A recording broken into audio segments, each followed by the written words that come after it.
चौंकी वालों को कॉल करते हैं, चौंकी वाले आगे हौसल कानूनी वालों को बुलाते हैं, हौसल कानूनी वाले आते हैं पुलिस वाले, वो फिर हम अपने भांजे का बयान भी उसे वीडियो में बताते हैं, दिखाते हैं, और उसके बाद भांजे का बयान भी वो देखते हैं, और उसके बाद वो हॉस्पिटल के अंदर मेरी बहन उसकी वर्दी पकड़ के बकायदा कहती है, वो हर चीज़ जो पूछता है वो बड़ी मुश्किल से, हमारा पेशेंट इस कंडीशन में नहीं है कि बयान बहुत बुलाने की कोशिश की है, बस रोती है वो। बिल्कुल। और वो उसने पुलिस वाले को आपसे बहुत अच्छा बयान दिया है, शर्ट पकड़ के वो बंदे पूछता रहा है कितने लोग थे और कौन कौन थे, कहाँ पे मारा है, उसने इशारों के साथ बताया। उसकी लेफ़्ट साइड यूज़ होती है, वो काम करती है, वो उसके साथ उसने इशारों से बताया, और फिर उसकी बना पे काम नहीं करता, एक साइड पूरी राइट साइड की बाजू भी नहीं काम कर रहा और टांग भी नहीं काम कर रही।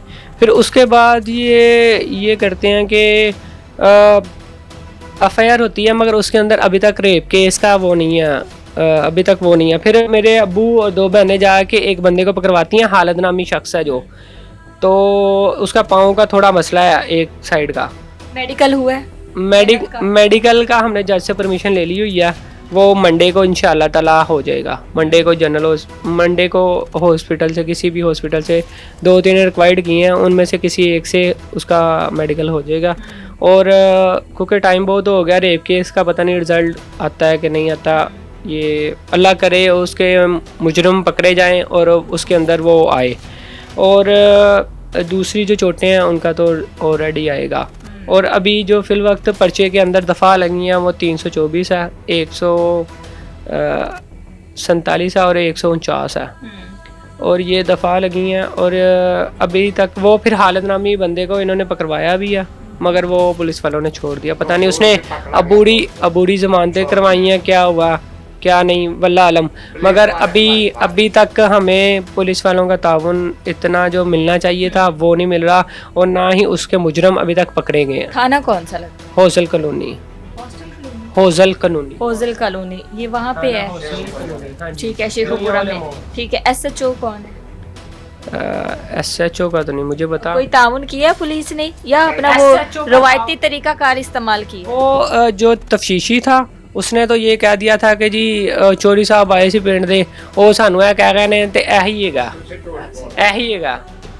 जो उसके मियाँ ने बताया, और जो उसके गांव में किसी वडेड़ा को चौधरी है, ये कोई जंगल का कानून तो है नहीं है। मेरी सीएम साहिबा से रिक्वेस्ट है और हिना परवेज़ भट्ट से मेरी रिक्वेस्ट है कि इस केस को नोटिस लिया जाए, इसकी कंप्लीटली तफ्तीश करवाई जाए, और इस तफ्तीश में मेरी बहन के ऊपर जिन्होंने भी जुल्म किया उनको बाय तकमीर तक पहुंचाया जाए। और सीसीडी, अगर बच्चियों के साथ ऐसा कुछ भी होता है, थोड़ा सा भी कुछ होता है, तो सीसीडी उसके ऊपर कंप्लीटली बड़ा एक्शन लेती है। तो ये तो एक इंसानियत और लेडीज़ के साथ खुल्लम खुल्ला इतना बड़ा जुल्म है कि मैं बयान भी नहीं कर सकता, और भाई होने के नाते मैं अपने लफ्ज़ों को, इकलौता भाई है, और इस टाइम फैमिली की क्या सिचुएशन है आप देख सकते हैं। और सीएम पंजाब ने बहुत अच्छे रूल्स निकाले हैं, लेकिन ये कौन लोग हैं जो अभी भी कहते हैं कि चौधरी साहब आए हैं? क्या इनको पता नहीं है कि इस टाइम सीएम पंजाब मरीम नवाज शरीफ है,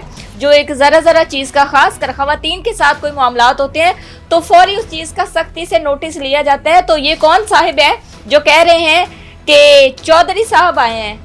समझ से बाला तर है कि क्या एएसआई जिसने मैंने 15 पे कॉल की हुई थी, 15 की नुमाइंदा थी एक, उन्होंने बकायदा इस तफ्तीशी को कॉल के अंदर लिया और उन्होंने कहा आपने चुप करना है, मैं इनसे बात करती हूँ, फिर आपने अपना मौक़िफ़ रखना है।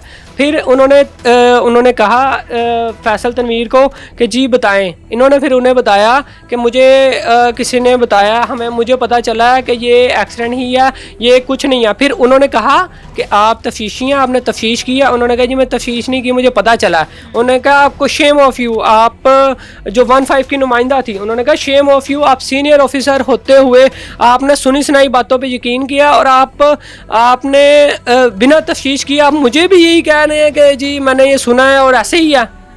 तो तफ्तीश किए बगैर ही जो उधर का कोई वडेरा है या कुछ है उसने आगे बताया, इन लोगों ने, पुलिस वालों ने, फैसल तनवीर ने खासकर अपनी ज़बान से बताया कि मुझे सुनने को मिला ये ऐसे ही है, बिना तफ्तीश किए। और ये क्राइम को मिटाने की कोशिश की गई है। वल्लाह मुझे नहीं पता कि ये किस इवस में फैसल तनवीर ने ये बयान दिए हैं और किस इवस में ये, मैं नहीं इन चीज़ों को बयान कर सकता कि किस इवस में फैसल तनवीर हमारा केस को दूसरा रंग देने की कोशिश कर रहा है।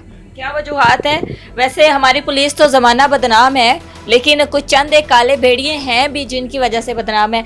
माँ जी, बेटी ने बताया होगा कि शोहर सही नहीं रहता, शादी की ख्वाहिश है उसकी, एक छोटी सी नन्ही सी बच्ची है उसकी, अल्लाह ताला ने कंप्लीट फैमिली अता की हुई है। सही था, जब से ये बच्ची हुई है ना तब से ये झगड़े शुरू हुए हैं कि बच्ची क्यों हुई तो है। बेटी पे बेटी की वजह से बहुत ज़्यादा हो गए थे, बेटी होने पे बहुत ज़्यादा हो गए थे। ये बच्चे अब आपके पास है? बच्चे हमारे पास है, दोनों ही हमारे पास है। दोनों आपके पास हैं। उनकी जो बेटी है वो कितने साल की है? 6 महीने की है, अब 5 माह की हुई है, 6 महीने में लगी हुई है। वो तो मदर फीड पे होगी। हाँ जी, मदर फीड। तो मदर फीड भी नहीं नहीं, वो कभी मोशन लग जाते हैं उससे, कभी फीवर हो जाता है, बस ऐसे बीमार हो जाती है। खाला उसकी लाती है। बेटी बताती थी कि मेरे साथ इस तरह का सलूक है, इस तरह का सलूक है। नहीं बताती थी, अम्मी अबू को नहीं बताती थी, मुझे नहीं बताती थी, क्योंकि लास्ट टाइम जब झगड़ा हुआ था तो हम लोग कहते थे कि ना जाओ, मगर वो कहती थी कि मैंने अपना घर बसाना है और इन चीज़ों को लेके। अच्छी बेटी थी, बस अच्छी बेटी के चक्करों में वो उसके साथ इतना का तशद्दुद हो चुका है कि उसकी, मेरे ख्याल से अगर कोई सुनता भी है ना ये चीज़ तो उसकी रूह कांप जाती है। और जिसके साथ हुआ है, बीबी मरियम से हाथ जोड़ता मुझे साथ किया जाए। बीबी मरियम साहब मेरे साथ साफ की जाए। मेरी बेटी के साथ इतना जुल्म हुआ, कोई हमारा पुलिस वाला कोई बात नहीं सुनता। उन्होंने पैसे ले ली हुई है, वो बताता है, वो कोई चौधरी साहब आए थे, उन्होंने ऐसा बताया एक्सीडेंट केस है, लेकिन ये डॉक्टर लोग बताते हैं ये एक्सीडेंट बिल्कुल कुछ भी नहीं है। ये एक्सीडेंट के चोट ऐसे आती नहीं है, खून निकलता है। बेटे को जरा बुलाइएगा आप। ये जो बुजुर्ग बाप है, इसने सारी जिंदगी जो है बैरून मुल्क गुजारी है बच्चों के आला मुस्तकबिल के लिए, कि बच्चे जो हैं वो आला तालीम याफ्ता बने, बेटियों के घर आबाद हों, और बेटियों के वहाँ पे रहने का जो एक मकसद था, बच्चों ने तालीम हासिल की है। सारी बेटियों की उन्होंने शादी की, कुछ बहनें रहती हैं, ये छोटा भाई है, सारी बहनों की शादी हो गई। छोटी है उसकी भी 3 साल हो गई है शादी। हाँ, अपना जो बेटी का फर्ज होता है, बेटियों वाले फ्राइज जो है वो अदा किए हैं, लेकिन अब आपका गुजारा नहीं है। वो बेटा वो बोलती है अब्बू मैं आपके ऊपर बोझ नहीं बनना चाहती, आपके ऊपर बिल्कुल बोझ नहीं बनना चाहती, मैं अपना घर बसाऊंगी, आपके ऊपर मैं बोझ नहीं बिल्कुल बनना चाहती। बेटी हमारी यही कहती रही है हमको। बस ये बेबस वालिदैन जो है ना, ये बेटियों के नसीब नहीं खुद अपने हाथ से लिख सकते, वरना बेटियों के लिए घर बार छोड़ के औलाद के लिए जो बंदा परदेश काटता है कि बेटियां अच्छी जिंदगी गुजारें, बेटे अच्छे जिंदगी गुजारें। वो हमारी बेटी पढ़ी लिखी है, लेकिन उसकी किस्मत खराब है। हम गांव में वो शादी काजी, वो जरैम पेशा लोग हैं, तो हमको पता नहीं चला, हमने इतना पूछा नहीं है। वो जो उसका मेरे दिमाग का जो बाप है वो मेरे साथ काम करता था, वो मुझे इतना पता नहीं चला। वो मेरे कहने पे मेरे घर वालों ने रिश्ता कर लिया। वो सारा गांव ही जराइम पेशा है। कुछ दिन पहले वहाँ पे सारी दुनिया, सारी न्यूज़ भी चली थी कि एक सांस ने अपनी बहू का पेड़ काट के तो अपनी बेटी को बच्चे देने की कोशिश की थी, जिसमें उसकी बहू और बच्चे की डेथ हो गई थी, और बाद में वो ट्रंक में डाल के तो इस तरह करती रही हैं। ये सारा गांव ही जराइम पेशा है। उसी इलाके के ही ये 3-4 गलियां छोड़ के। बेटे क्या नाम है? मोहम्मद हसन। मोहम्मद हसन, स्कूल जाते हो? जी। ठीक है। मम्मा जो है, मम्मा की क्या हालत हो गई है? बाबा ने क्या किया है? बाबा ने मारा है। मारा है? बाबा पहले भी मामा को मारते थे? जी, पहले भी 2-3 बार मारा है। 2-3 बार? किस बात पे? यही बातों से कि मैंने शादी करनी है दूसरी। तो क्या कभी मैंने भी लड़ाई की थी बाबा से? की थी इस बात से कि आपने नहीं करना, ऐसा शादी नहीं करनी, इसी बात से होती थी, तो वो बार बार मम्मा को मारते थे। तो ये मम्मा का राइट था ना, तो फिर आप लोगों ने बाबा को रोका था?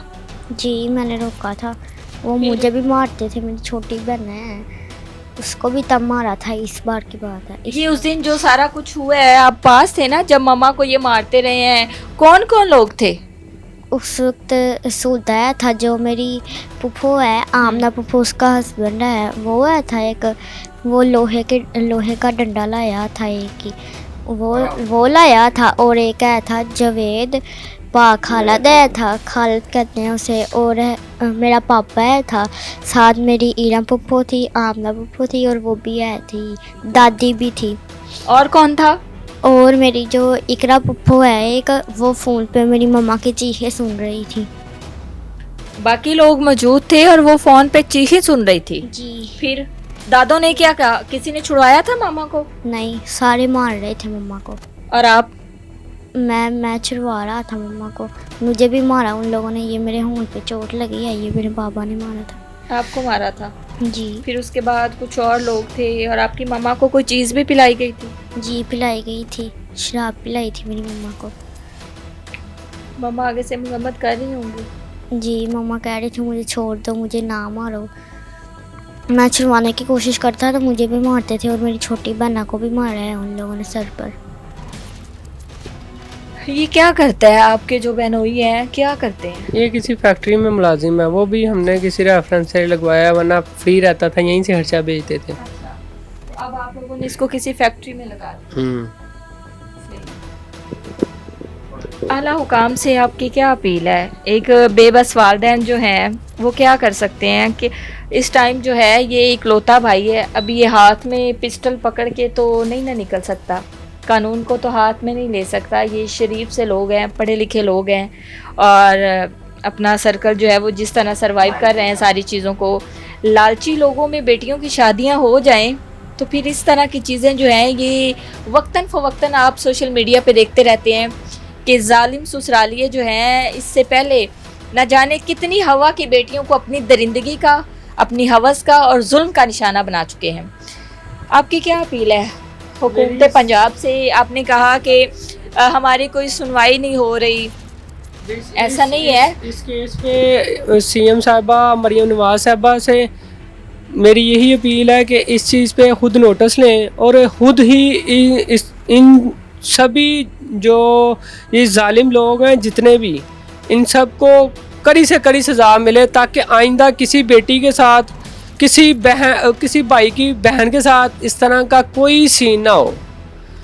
उसे इन्हें इतनी कड़ी सज़ा मिलनी चाहिए कि आइंदा किसी की बेटी शादी करके किसी और घर जाए तो वो उसे टच करने से भी डरे, टच करने से भी, और उसे ऊंचा बोलने से भी, और उसे मारकटाई करने से भी डरे कि अगर ऐसा हुआ तो ये मरियम नवाज साहबा ऐसा कर देंगी। ससुराल वालों को और उसके शोहर को और कोई जो 3-4 होते हैं जो क्राइम करते हैं और इन चीज़ों में आकर साथ देते हैं, उन्हें इतना खौफ हो जाना चाहिए कि मरियम नवाज साहबा का कि नेक्स्ट टाइम वो खौफ से डरें, हमारी सीएम से इतना कि डरें कि वो इन चीज़ों से दूर हो जाए। मुझे वालदा ने ऑफ द रिकॉर्ड बताया कि शादी है उनकी, शादी करना चाह रहे थे, तो चलें जब किसी को किसी पे सौतन लानी होती है या आप दूसरी शादी करना चाहते हैं तो एटलीस्ट जिनकी बेटी है, बेटियां वालिदैन फिर भी वापस रख लेते हैं। जालिमों, बेटी कोई नहीं फेंकता, शादी कर रहा है वो दे देता हमारी बहन को, हमें कोई इतराज़ नहीं था, किसी किस्म का कोई उसका राइट भी बनता था। और ये एक अमूमन पाकिस्तान में ये अमूमन चीज़ पाई जाती है कि कोई मसला नहीं है, मगर आजकल के लोगों को ये भी तो है कि वो इतने का यहाँ पर रहता रहा, हम 2-2 3-3 साल यहाँ पे पूरी फैमिली का इसका खर्चा उठाते रहे हैं, वो हमारा बहनोई भी रहता रहा और उस्मान और सारा खर्चा अफोर्ड करते रहे हैं। और ये चीज़ है कि वो लालची लोग थे, जेवर जाहिर बात है डिवोर्स होती उसको कहीं शादी कर देना पड़ना था, हमारी बहन का सारा कुछ सामान देना पड़ना था सारा, और इन चीज़ों की वो लालची लोग हैं और इन चीज़ों की वजह से उसने मेरी बहन को रास्ते से हटाना बेहतर समझा, डिवोर्स देना बेहतर नहीं समझा, रास्ते से हटाना बेहतर समझा। सुनने में आया था कि अक्टूबर में ही है, वल्लाह आलम कौन सी डेट को थी, कौन सी किसी की बेटी को मौत के मुंह में पहुंचा कर ये शख्स अब सेरे बांधने जा रहा है। आप कुछ सोचिए कि जुल्म की इंतहा है। बिल्कुल ऐसे ही है। हमारी हुकूमत पंजाब से और सीसीडी के हेड से और पंजाब पुलिस के हेड से, और क्योंकि हमें अभी तक, हम क्लियरली ये बात बता दें कि हमें अभी तक शेखुपुरे की पुलिस से कोई किसी किस्म का रिस्पॉन्स नहीं मिला, और वहाँ का वडेरा निज़ाम देखकर तो हम खुद बागी हो गए हैं कि वडेरा निज़ाम जो है वो, हम लोग तो लाहौर में रहते हैं, हम लोगों को तो ये वडेरा निज़ाम तो ना हम मानते हैं वडेरा निज़ाम को, और ना ही हमें, हमारे लाहौर में इन चीज़ों को बहुत देर से मरीम नवाज साहबा ने, मुस्लिम लीग नून और शहबाज साहब ने और मियां नवाज शरीफ साहब ने इन चीज़ों को वडेरा निज़ाम तो लाहौर में से तो बहुत देर का ख़त्म कर दिया हुआ है, मगर अभी भी सिंध वाली साइड पे और शेखुपुरा और इन जगहों पे जो वडेरा निज़ाम चलता है, हम नहीं मानते इन काली भेड़ों को और ना ही इन वडेरों को, क्योंकि हमें इंसाफ चाहिए। जो हमारी बच्ची के साथ हुआ है, हमें उन मुजरमों को बाय तकमीर तक पहुँचाना है और उन्हें कड़ी से कड़ी सज़ा मिलनी चाहिए, कड़ी से कड़ी सज़ा मिलनी चाहिए, और इन मुजरमों को जो भी हो सकता है सीसीडी इनके साथ करे और हुकूमत पंजाब करे और सीएम पंजाब खुद इस चीज़ पे नोटिस ले। मेरी यही अपील है भी मरीम नवाज साहबा से भी हमें पूरा इंसाफ करें, नोटिस देखें, जो हमारे ऊपर जुल्म हुआ है ना, इसके ऊपर वो मरीम साहबा हमारे ऊपर कुछ तरस खाएं कि वो हमें इंसाफ दिला दें। हाँ, इन्होंने बहुत अच्छे काम किए औरतों के लिए, लेकिन अल्लाह ताला इनको तौफीक दे और भी अच्छा कानून बना सके औरतों के लिए, लेकिन वो ये हमारे साथ बहुत जुल्म हुआ है। वो जिधर भी हम जाते हैं ना, वो शेखुपुरा की पुलिस की तरफ, वो हमारी कोई बात नहीं सुनते, वो हमें बोलते हैं आप लोग बहुत झूठ बोलते हैं, ये एक्सीडेंट हुआ है तो वो आप लोग झूठे हैं। साहब आगे क्या कहने जी, अंज होया असल में जो हमारा नुकसान हुआ भरपाई के लायक नहीं है, ना ही उसकी कोई भरपाई हो सकती है, मगर जिन्होंने ये किया नुकसान उन्हें कड़ी से कड़ी सज़ा मिलनी चाहिए।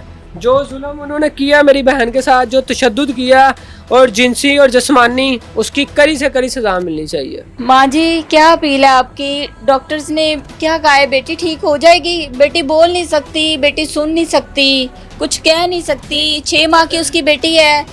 जब वो अपनी बेटी को देखती है तो बेबसी इस कदर है कि उसकी आंखों में से आंसू बहते हैं। ठीक है, अब अल्लाह का शुक्र है थोड़ा थोड़ा सुनने लग गई है, देखने भी लग गई है। हाँ, तो अब अल्लाह करेगा तो आवाज़ भी इसकी सही हो जाएगी, बताएगी। हुकूमत वक्त से आपकी क्या अपील है? मेरी दरख्वास्त है कि मरियम नवाज मेरी बेटियों की तरह है और मेरी बेटी को इंसाफ दिलाए। मेरी बेटी ऐसे पत्थर की तरह पड़ी हुई है, उस दिन से आज 15-20 दिन हो गया पड़ी हुई है, ना कोई बात करती है ना, और पहले सुनती भी नहीं थी, अब एक कान से सुनती है लेकिन बोल नहीं सकती, हिल नहीं सकती। वहाँ हम उसे ऊपर ही बिस्तर पे ही लेटी हुई है, 15 दिन हॉस्पिटल में रही है, अब घर में है, तो हम क्या करें ये बताए। हमारी 5 बेटियां और एक ही ये बेटा अली रज़ा, तो हमारे साथ इतना जुल्म हुआ है। मरियम नवाज साहबा से मेरी दरख्वास्त है, वो भी मेरी बेटी है, हमारे साथ इंसाफ करे, इंसाफ दिलाए हमें। नाज़रीन, इंसाफ की तलबगार ये फैमिली हुकूमत आला से, हुकूमत बाला से इंसाफ की तलबगार हैं कि इनकी बेटी जो कि इस टाइम बिस्तरे मर्ग पे पड़ी है, आप उसकी हालत जो है मैं बता नहीं सकती कि उसकी क्या हालत थी, कि एक छोटी सी मासूम उसकी कली है जिसको वो फीड करवाती थी, और जब अपनी बच्ची को वो देखती है तो उसके आंसू जो है वो नहीं रुकते। किस कदर वो तकलीफ़ में है, किस कदर वो अजियत में है, किस कदर ये वालिदैन अजियत में है, किस कदर औलाद जो है वो माँ की शफ़क़त, बाप की शफ़क़त से महरूम है। इस टाइम वो दरिंदा सफाक मुलजिम जो है, बजाय कि उसको अरेस्ट किया जाता, उसकी इन्वेस्टिगेशन की जाती इस केस की, वो दंदनाता फिर रहा है। यही नहीं बल्कि वो शादियाँ करता फिर रहा है, यानी किसी हवा की बेटी को मौत तक पहुंचाने का सफ़र तय करवा के अब वो शख्स शादियां करता फिर रहा है। सीएम पंजाब से आला हुकाम से अपील है कि इस केस की साफ शफाफ इन्वेस्टिगेशन करवाई जाए और हवा की इस बेटी को इंसाफ दिलवाया जाए।